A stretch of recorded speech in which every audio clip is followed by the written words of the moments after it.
নমস্কাৰ সকলোকে মোৰ অন্য এটা ভিডিঅ'লৈ মই ময়ূৰী আপোনালোকক স্বাগতম জনাইছোঁ মোৰ YouTube channel mayuripegu kitchen and vlogলৈ। আজি বনাম বইল চিকেন, অমিতা, আলু আৰু বিলাহীৰ লগত বনাম বইল কৰি, আৰু ইয়াতে মছলা ব্যৱহাৰ নকৰোঁ, অকল আদা নহৰু আৰু জালুক অকণমান দিম, বেছি মছলা নিদিওঁ। কোনোবাই যদি মোৰ চেনেলত নতুনকৈ আহিছে প্লিজ চেনেলটো ছাবস্ক্ৰাইব কৰি দিব আৰু লগতে শ্বেয়াৰ কৰি দিব সকলোকে। এতিয়া আমাৰ মাংসখিনি কাটি লৈছোঁ, এতিয়া ধুনীয়াকৈ গোটেইখিনি মাংস কাটি ল'ম। তুমি খাবা ন? এইফালে কেমেৰামেন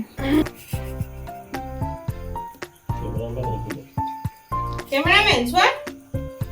হেল্ল' কেমেৰামেন, তুমি খাবা ন? নানে এইফালে চাই দিয়া। চিকেনটো তোমাৰ লেগ পিচটো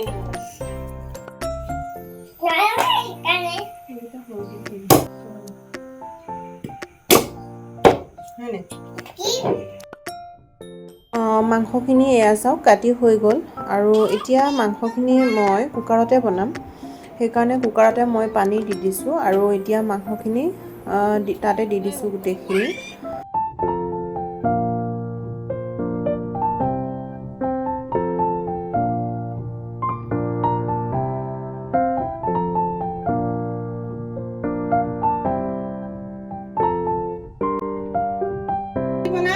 এইটো মুৰ্গী মাংস, আমি এয়া অমিতা, এয়া আলু, পিঁয়াজ দিম, আদা, এইটো আদা, নহৰু, জলকীয়া, আৰু এইটো বিলাহী বইল কৰি দিছোঁ।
বইল চিকেন,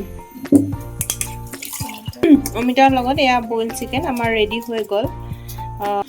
ইয়াতে মছলা একো ব্যৱহাৰ কৰা নাই, আদা নহৰু আৰু জালুক দিছোঁ, আৰু এয়া চাওক তেল এক চিকুটো দিয়া নাই, এয়া মাংসৰ পৰা ওলোৱা তেল হয়। এই ৰেচিপিটো আপোনালোকেও ট্ৰাই কৰিব আৰু কেনে পালে জনাব কমেণ্টত। সকলোৱে শেষলৈ ভিডিঅ'টো চোৱাৰ বাবে অশেষ ধন্যবাদ। আকৌ লগ পাম বেলেগ এটা ৰেচিপি লৈ। আজিলৈ ইমানে, বাই বাই।